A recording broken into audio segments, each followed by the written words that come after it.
태풍 마이삭과 하이선 피해로 경북 지역에서는 복구가 한창인데 이 특별 재난지역 선포는 지역별로 편차가 있을 것으로 보입니다.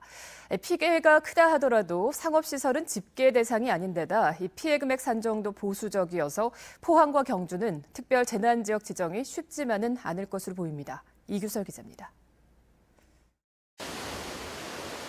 거대한 폭풍 해일이 삼켜버린 해안마을. 바닷가 횟집과 커피숍 등이 박살나 버렸습니다. 온전한 건물을 찾아보기가 어렵습니다. 아유, 이번에 태풍이요. 그때 왔는 메밀 태풍보다요 더 무서웠고요. 밤새도 심장도 뛰고요. 진짜 너무 무서웠어요. 정전으로 양식장에서 기르던 수산물도 수조 안에 보관 중이던 수산물도 다 죽어버렸습니다.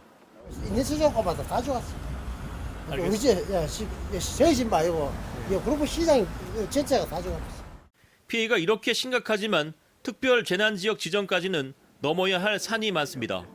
특별 재난지역 선포 기준은 지자체의 재정 자립도에 따라 다른데 포항의 경우 재정력 지수 0.2 이상 0.4 미만 그룹으로 묶여 지역 내 총 피해 금액이 75억 원 이상이어야 합니다.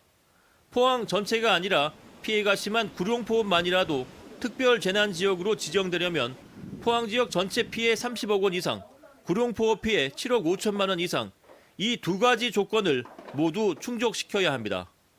항만시설과 상가 피해만 합쳐도 쉽게 조건을 충족시킬 수 있을 것 같지만 현실은 그렇지 않습니다.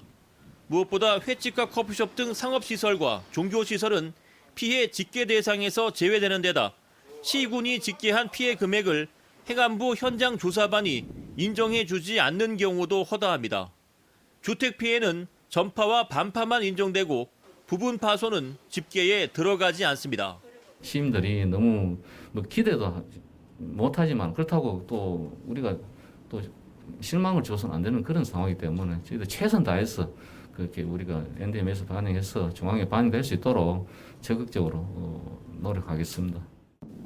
간포항 등 해안 마을이 큰 피해를 입은 경주도 포항과 크게 사정이 다르지 않습니다. 한편 사동항 방파제가 유실되는 등 이번 태풍으로 큰 피해를 입은 울릉도는 500억 원이 넘는 피해가 난 것으로 잠정 집계돼 특별재난지역 선포가 사실상 확정된 상황입니다. 특별재난지역으로 선포되면 피해 복구에서 50에서 80%를 국고에서 지원하고 피해 주민에게는 재난지원금 지급, 전기요금, 건강보험료 감면 등의 혜택이 주어집니다. MBC 뉴스 이규설입니다.